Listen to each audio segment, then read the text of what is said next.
Hey, how you doing? This is Craig Beck. First of all, sorry I look a bit rough today. Not being shaved, hair's a mess, need a haircut, a little bit sweaty. Let me explain. I got the keys to my London apartment yesterday, so I'm actually in the middle of kind of moving in, and that's why I look so kind of scruffy, so apologies. And part of the process of moving in means I have to go and get all my supplements that I take on a daily basis, because currently all of my supplements are in Cyprus. So I went to the health store, Holland and Barrett. If you're from the UK, you'll be familiar with it. And I got my omega-3. Wait there, look.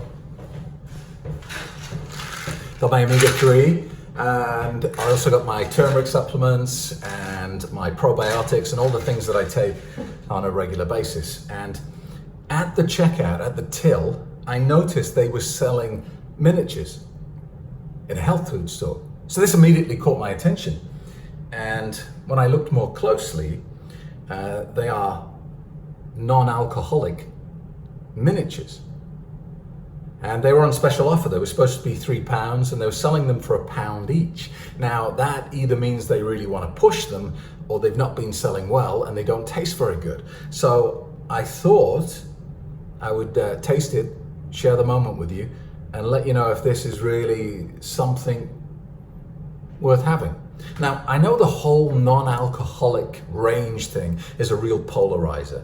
When I did my review on YouTube of non-alcoholic beers, a lot of people got very upset with me. A lot of people said, that's crazy, Craig. The whole non-alcoholic beer thing is a trigger for a lot of people. You shouldn't be endorsing it. And look, hey, if that's criticism, it's criticism, and I'll take it on board. Non-alcoholic beer isn't a trigger for me. And all of my videos, all of my books, all of my online courses, I've never said that I'm a medical expert in addiction. I've never claimed to be a doctor, and I'm not. All I am is a guy who had a problem with alcohol, who found a way out, and now tries to help other people. And the only way I can do that is by telling people to do exactly what I did. Because it's under the theory that if you do what I did in the order that I did it, with the persistence and passion that I applied to this, you will get to the same outcome. So look, I apologize if I offend by even talking about this subject. It's just this whole sober curious movement is beginning to get, some momentum. It's starting to be something that's cool. Back, a few years ago, if you weren't a drinker, you were considered boring and beige and bland and someone who would suck the fun out of a party. And thankfully, that is slowly changing. It is now becoming credible to be asking for non-alcoholic versions. And so why not try it? Let's see if these guys have come up with something that is exciting, that feels luxurious, that feels like a treat. Because all too often, us sober people, us people who choose not to drink poison for fun, have to make do with second best. We have to make do with bland alternatives. Because one of the things about alcohol is because poison is, our body has evolved to detect poison very easily. A lot of alcohol has a very strong taste. It's supposed to be clear what we're doing. And all we've done over the years of consuming this drug is learn to see this strong, offensive taste as something that's good, when actually it's a warning sign of something bad.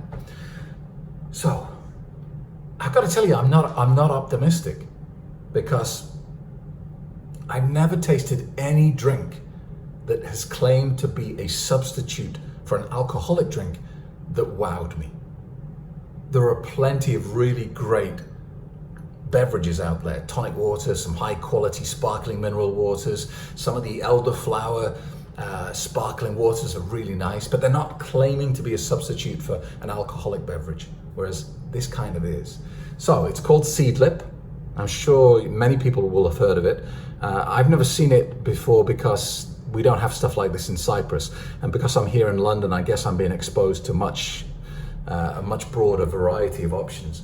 So let's open it and see what it's like. So I'm just going to pour it into a glass, perfectly clear, absolutely no color at all to it.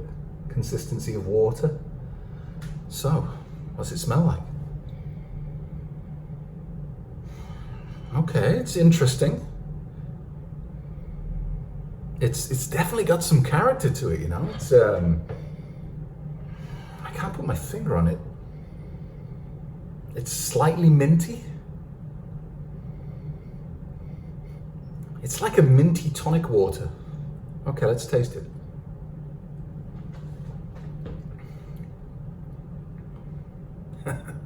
Okay, the first thing that hits you is the bitterness.